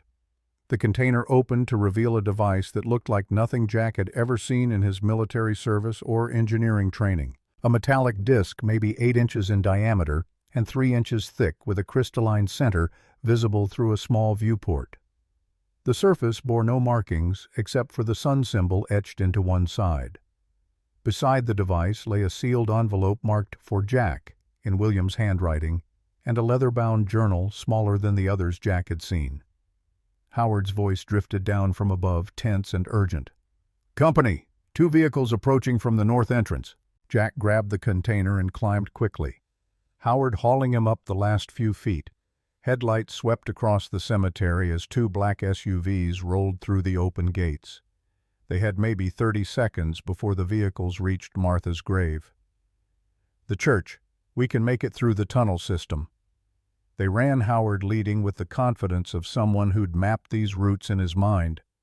Behind them, car doors slammed and voices shouted orders. A flashlight beam caught Jack's back, and a voice he recognized as Bennett's called out, "Foster, you're just making this harder on yourself. And on Lily." Jack didn't respond, didn't slow down. They reached the church basement entrance just as the first gunshot cracked across the cemetery. The round went wide, striking a headstone 20 feet to Jack's left and spraying chips of granite. Warning shot or poor aim, Jack couldn't tell and didn't care. They were through the entrance and into the tunnel system before Bennett's men could close the distance. The tunnels were darker than Jack remembered, his flashlight beam seeming to die within feet of leaving the lens. Howard navigated from memory, taking turns. Jack couldn't have managed alone. Behind them, the sounds of pursuit echoed through the confined space, boots on concrete, harsh breathing, the occasional shout of coordination. They emerged from a different access point than they'd entered, coming up in the basement of an abandoned building 3 blocks from Eleanor's house. Howard had his phone out before they'd fully cleared the tunnel, typing rapidly. "Eleanor, we have it. Coming to you now. Be ready to move." The walk to Eleanor's house took 4 minutes that felt like 40. Jack kept the container clutched against his chest, hyper-aware of every shadow and sound. If Bennett's people had figured out where they were headed, this would be the perfect ambush point. But they reached Eleanor's door without incident. She ushered them inside quickly, Vernon already set up at her dining table with a laptop and what looked like professional broadcasting equipment. "I've got secure connections to AP, Reuters, CNN, and a dozen independent journalists I trust. The moment you give me something to send, it goes everywhere simultaneously." Jack set the container on the table, opening it to reveal the device. Vernon's camera was recording before Jack could object, capturing every detail in high definition. Eleanor examined the envelope marked for Jack, turning it over in her hands. "Open it. William's instructions are probably in there." Jack broke the seal, carefully unfolding a single sheet of paper covered in his grandfather's increasingly shaky handwriting. The date at the top was from 3 years ago, before the dementia had stolen William's ability to write coherently. "Jack, if you're reading this, you've found what I've protected since 1945. The device before you is the Helios prototype, the only one ever successfully created. It can render fissile material inert through a process we barely understood even when we built it. In the wrong hands, it could be modified to destabilize matter on a catastrophic scale. I've spent my life ensuring no government, no corporation, no single authority could control this power. The network was built to protect it. The secrets were kept to ensure it. But secrets die with those who keep them. And I'm dying, Jack. So now the burden passes to you. Don't exchange it. Don't hide it. The time for hiding is over. Trust in the wisdom of the many over the judgment of the few. Make it public. Force the world to decide together whether we're ready for this responsibility. That's the only way to ensure no one person can misuse what we created. Forgive an old man for leaving you this weight, but there's no one else I trust more. Your grandfather always." Jack read the letter aloud, his voice steady despite the emotions churning beneath the surface. When he finished, the room sat in silence except for Vernon's camera continuing to record. "He's right." Eleanor's voice carried the weight of decades spent carrying William's secret. "Hiding it just means someone eventually finds it in circumstances we can't control. But if it's public knowledge, transparent with oversight from the scientific community and international bodies." A crash from the front of the house cut her off. The door exploded inward lock, giving way to the battering ram Bennett's security team had apparently brought. 4 men in tactical gear flooded into the room, weapons drawn but not quite pointed at the occupants. Bennett walked in behind them, his expensive suit somehow making him look more dangerous rather than less. His eyes found the device on the table, and something like triumph crossed his features. "That's far enough, Foster. You've had your little adventure. Now hand over what you stole from government property, and maybe you get to see your daughter again." Jack's hand moved to the device, but not to surrender it. His fingers found a small depression on the underside that Lily had pointed out in one of William's technical drawings he'd photographed earlier. He pressed firmly, feeling something click. The device hummed to life, its crystalline center beginning to glow with soft blue light. A holographic display projected upward from the surface, three-dimensional schematics and formulas rotating in the air above the table. And then impossibly a recorded image flickered into existence. William Foster, young and vital in a way Jack had never known him, stood in what appeared to be a laboratory. 3 other men flanked him, their faces digitally blurred but their body language suggesting the weight they carried. William's voice emerged from the device clear and strong despite the decades separating the recording from the present. This recording serves as authentication and warning for Project Helios. What you see before you represents the culmination of work that should never have been attempted. We created it believing we could control the atom. Instead, we created the means to destroy the very bonds that hold matter together. The device can neutralize nuclear weapons, yes, but it can also be modified to cause destabilization on a scale that makes atomic weapons look merciful by comparison. We, the undersigned members of the Helios Project, have determined that no existing government or institution possesses sufficient wisdom to be entrusted with this technology. Therefore, we are removing it from official channels, hiding it, protecting humanity from our own creation. If you're seeing this, our protections have failed, or the world has changed enough that the secret needs to be known. Decide carefully what comes next. The sun gives life, but it also burns. Choose wisely. The hologram faded, leaving the room in stunned silence. Vernon's camera had captured everything, and Jack could see on the laptop screen that the footage was already uploading to Vernon's secure server. 83% complete. Bennett's face had gone from triumph to barely controlled rage. Shut it down. Shut down the broadcast. Now. His security team raised their weapons, no longer maintaining the pretense of restraint. Howard moved to put himself between the guns and Eleanor, his age, not slowing the protective instinct of a man who'd spent decades building things worth defending. You can't put this back in the box, Bennett. It's already out there, spreading across networks you can't control. Kill us all and you just make martyrs of people who exposed your attempt to monopolize technology you never should have wanted. The standoff held for 3 heartbeats. Then the front door opened again and Sheriff Robert Miller walked in, his service weapon drawn but pointed at the floor. And behind him, her small hand gripping his much larger one, walked Lily. "Dad." She ran to Jack, and he caught her, lifting her off the ground and burying his face in her hair. The relief was so overwhelming it nearly drove him to his knees. Lily was safe, whole, unharmed except for the fear she'd been carrying since Bennett's people had taken her from Eleanor's house. Miller's voice cut through the emotional reunion hard, and carrying authority Jack hadn't heard from the sheriff before. "Lower your weapons, all of you. I don't care what Bennett's paying you, kidnapping a child crosses every line. You want to keep your security licenses, you put the guns down now." Bennett turned on Miller, his control finally shattering completely. "You don't have the authority to interfere with federal business. I have paperwork jurisdiction.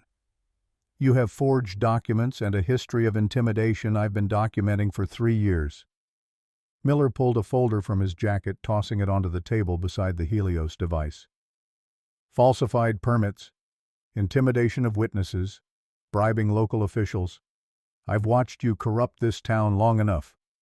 Taking a child was the line I won't let you cross." The upload counter on Vernon's laptop hit 94%. Bennett saw it too, his eyes widening with understanding that he'd lost control of the situation. "Fine. You want to play it this way? I'll bury all of you in litigation so deep your grandchildren will still be paying legal fees." Howard laughed, the sound without humor. "You think we care about legal fees? You just kidnapped a little girl to extort nuclear secrets. Vernon's footage is uploading to news organizations worldwide. Your lawyers won't be defending civil suits. They'll be defending you against federal charges." 97%. Bennett's security team was backing away, weapons lowered, the professional calculation clear on their faces. Whatever Bennett was paying them wasn't worth federal kidnapping charges. One by one, they holstered their weapons and moved toward the door, distancing themselves from their employer with the practiced ease of contractors who knew when a job had gone sideways. Bennett stood alone, his empire crumbling in real time as the upload counter ticked to 99%. This isn't over, Foster. You have no idea what you've unleashed. There are organizations with more reach than you can imagine who need this technology for national security, for preventing the next nuclear war. You're condemning millions to 100%. Upload complete. Vernon's voice cut through Bennett's speech. The journalist turned his laptop to show the confirmation footage successfully distributed to 17 major news organizations, 43 independent journalists, and uploaded to 12 redundant servers across different countries. Project Helios was public knowledge now. No taking it back, no burying it. The sun that William Foster had helped create and then spent his life hiding from the world was finally out in the open, forcing humanity to confront what it had almost unleashed decades ago. Bennett seemed to deflate the fight, leaving him all at once. He looked at the device on the table at the laptop, showing global distribution of its secrets, at Jack, holding Lily protectively against his chest. Whatever calculation he was running behind his eyes, the result wasn't coming out in his favor. You've made a terrible mistake, but it's your mistake to live with. He walked out, his expensive shoes clicking against Eleanor's hardwood floor, leaving his security team scattered and his leverage evaporated. Sheriff Miller watched him go, then turned to Jack with an expression that mixed apology and determination. I should have acted sooner. Should have stopped him years ago when the corruption was just intimidation and property manipulation. I told myself I was keeping the peace, maintaining stability. Really, I was just a coward. Jack shifted Lily to one arm, extending his free hand to Miller. You acted when it mattered. That's what counts. The sheriff's grip was firm, the handshake of a man relieved to finally be on the right side of a line he'd been straddling too long. Outside, the sound of vehicles approaching cut through the post-confrontation quiet. Multiple vehicles moving fast. Jack's hand went reflexively to the small of his back, where he would have carried a sidearm during deployment. But he was unarmed civilian and had just broadcasted classified nuclear research to the world. If Bennett had called in federal resources, this could get complicated very quickly. But the vehicles that pulled up weren't Bennett's reinforcements. FBI logos marked the sides of 3 black SUVs, and the agents who emerged moved with the organized precision of people executing a planned operation rather than responding to an emergency call. The lead agent approached the house, flashing credentials to Sheriff Miller. Special Agent Davis, FBI Minneapolis Field Office.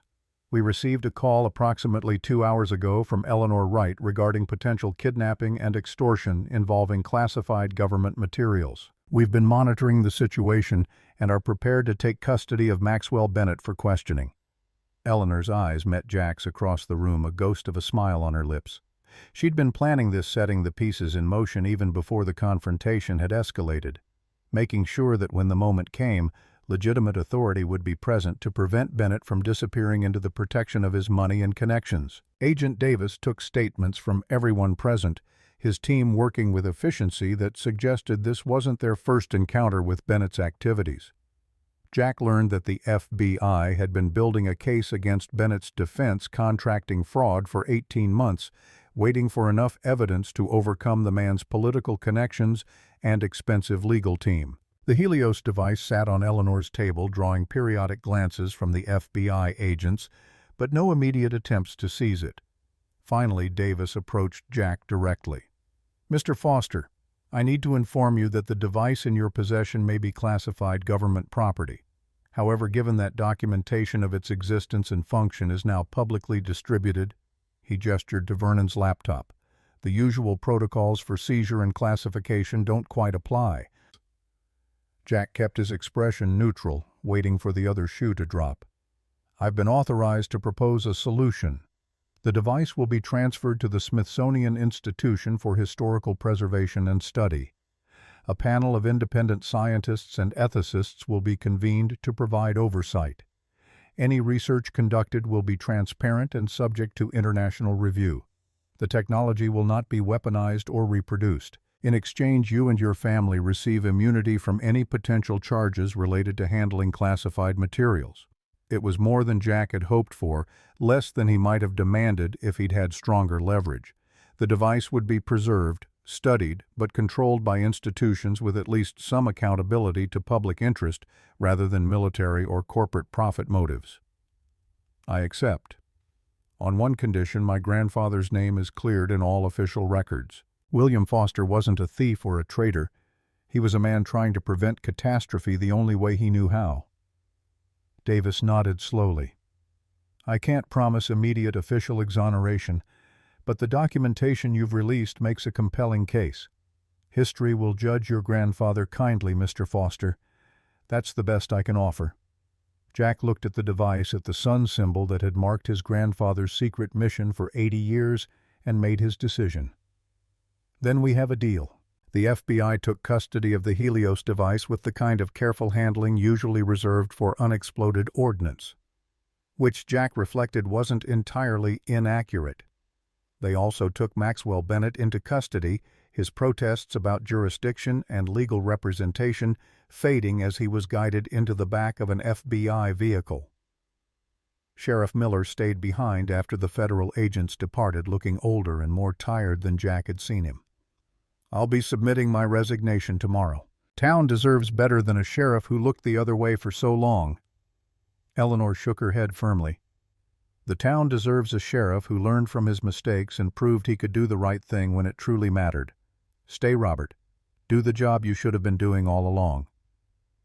Miller didn't argue, just nodded, and excused himself with the quiet dignity of a man processing his own failures and trying to figure out how to build something better from the rubble. Jack sat on Eleanor's couch with Lily tucked against his side.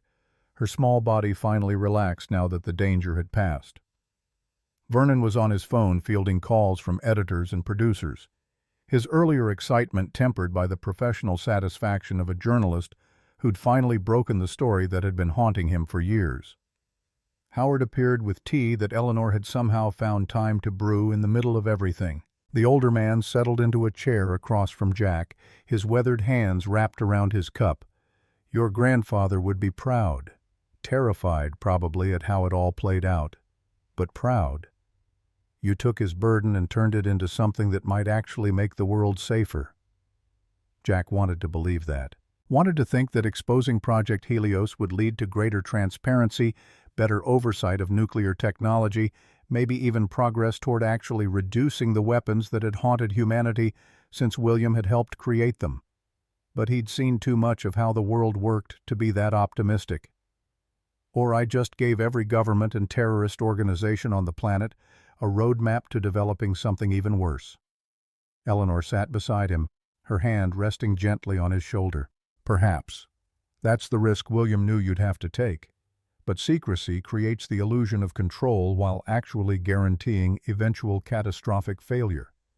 Transparency at least gives humanity a chance to make collective decisions about our fate. It's not perfect, but it's better than letting one person or one nation decide for everyone else. Lily stirred against Jack's side, her voice sleepy but curious. Dad?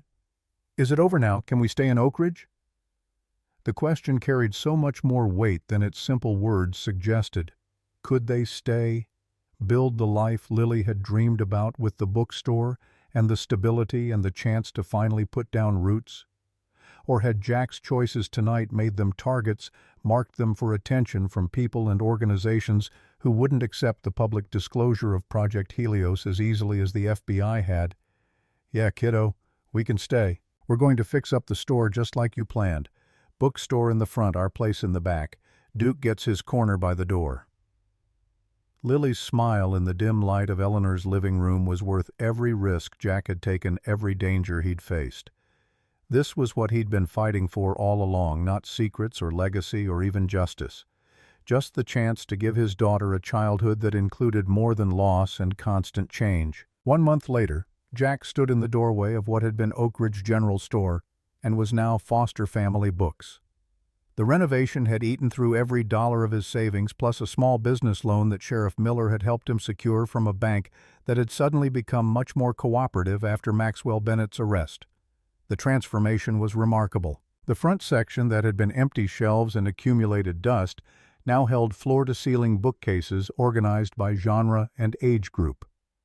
Lily's Kids' Corner occupied the space beneath the front windows, complete with the beanbags and small stage she'd envisioned. The old counter that William had stood behind for decades now served as a checkout desk, the wood refinished to show the grain underneath years of wear. In the back, a modest living space had been carved out of the former storage area. 2 bedrooms, a kitchen, a bathroom that featured new plumbing Jack had sweated over for a week. Not luxurious, but comfortable. Home. Duke lounged in his designated corner near the entrance, the German Shepherd's presence both comforting and a subtle deterrent to anyone who might consider the bookstore an easy target. The dog had taken to civilian life with the same dedication he'd brought to military service, just with a different mission, watching over Lily and ensuring Jack's family remained safe. Eleanor helped stock shelves, her knowledge of books proving as comprehensive as her knowledge of history. Howard had built the custom shelving units at cost, refusing payment beyond materials and claiming he owed it to William's memory. Vernon Price had written a feature article about the store's opening for the regional newspaper, carefully avoiding mention of the underground chambers or the secrets they'd held. Those secrets were out in the world now. The Helios device sat in a Smithsonian vault studied by scientists who published their findings in peer-reviewed journals and presented to oversight committees with actual transparency. The United Nations had convened a special session on nuclear technology safeguards. Academic institutions worldwide had begun re-evaluating classified research from the Manhattan Project era. Jack had given dozens of interviews, careful to present William not as a hero or a traitor, but as a man who'd made difficult choices in impossible circumstances. The story had dominated news cycles for 2 weeks before being gradually displaced by more immediate crises. But the impact remained a fundamental shift in how the scientific community and governments approached oversight of existential technologies. Maxwell Bennett had pleaded guilty to multiple federal charges in exchange for a reduced sentence, 15 years in a minimum security facility that would probably feel like a vacation home to a man of his wealth. Not justice, exactly, but enough to remove him as a threat and dismantle the network of corruption he'd built over decades. Jack descended the stairs to the basement one last time before the grand opening. The hatch remained where it had always been, but now sealed permanently with concrete and steel. The chambers beneath would be left as they were, a time capsule of William's secret life, accessible only through a locked entrance whose key Jack had given to Eleanor for safekeeping. On the sealed hatch, Jack had mounted a bronze plaque. The inscription was simple: in memory of William Foster, who believed that some burdens are too important to carry alone and some truths too dangerous to keep hidden. May we prove worthy of the trust he placed in us. Upstairs, Lily was arranging the last of the children's books with the meticulous care of someone who took her responsibilities seriously. She'd appointed herself the bookstore's expert on kids' literature, a role she approached with the seriousness of a college professor curating a curriculum. "Dad, where should the illustrated classics go, near the chapter books or with the picture books?" Jack considered the question with the gravity it deserved in his daughter's eyes. "What do you think makes more sense?" Lily frowned, thinking it through with an intensity that reminded Jack painfully of Sarah. "Picture books, because the illustrations are what makes them special. Kids who want the story can find it in the chapter book section, but kids who want to see the art need to find it easily." Logic Jack couldn't argue with. He'd raised a daughter who thought like an engineer and felt like an artist. Sarah would have been impossibly proud. The grand opening drew more people than Jack had anticipated. Townsfolk curious about the store's transformation. Children excited about having a bookstore they could actually walk to instead of relying on their parents to drive them to the big box stores an hour away. Former members of William's network, some of whom had traveled from other states to pay their respects to the man who'd saved their lives or their parents' lives decades ago. Howard spoke briefly about William's legacy, focusing on the safe house operations that could now be publicly acknowledged. Eleanor read from one of William's journals an entry about the importance of community and the quiet heroism of ordinary people doing extraordinary things. Sheriff Miller, still in office after choosing to stay and rebuild the department's reputation, thanked Jack for bringing transparency and integrity back to Oak Ridge. And Jack, when it was his turn to speak, kept it simple. My grandfather taught me that the most important things we do are often the things we never talk about. The quiet acts of kindness, the dangerous stands we take in defense of people we'll never meet, the burdens we carry so others don't have to. This store represents his belief that knowledge should be shared, that communities matter, and that sometimes the bravest thing you can do is trust other people with the truth. Thank you all for being here. Thank you for proving him right. That evening, after the customers had left and the doors were locked, Jack sat with Lily in the kids' corner. She'd chosen a book, one of the illustrated classics she'd shelved earlier, and he read aloud while she leaned against him. Duke sprawled at their feet. The basement door he'd sealed remained closed, the secrets beneath, finally at rest. But in Jack's jacket pocket, folded carefully, was one last letter from William. Eleanor had found it in a safe deposit box marked to be delivered to Jack after the store reopened. Later, after Lily had fallen asleep in her new bedroom with Duke on watch beside her bed, Jack finally opened the envelope and read his grandfather's final words. Jack, by now you know the truth about Helios, about the network, about the life I lived in the shadows. You've probably made the choice I hoped you would to bring light to what I kept hidden. That took more courage than anything I ever did. The burden of knowledge is knowing that truth alone doesn't solve problems. It just forces us to confront them honestly. What comes next depends on choices made by millions of people, each one deciding whether to use knowledge for creation or destruction. I can't control that outcome. Neither can you. But we can create spaces where people come together, where ideas are shared freely, where children learn that the world is bigger than their fears and more wonderful than their dreams. That's what the store was always meant to be beneath all the secrecy, a place of possibility. Thank you for finishing what I started.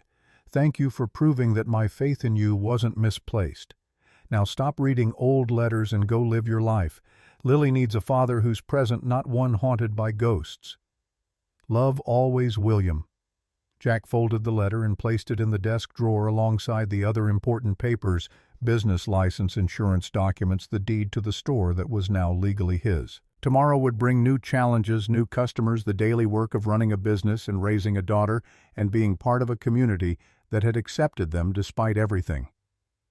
But tonight, for the first time since Sarah's death, Jack Foster allowed himself to believe that home wasn't just a place you found. It was something you built brick by brick, choice by choice, with the help of people who believed the same truths were worth protecting. Outside, the lights of Oak Ridge glowed against the Minnesota night.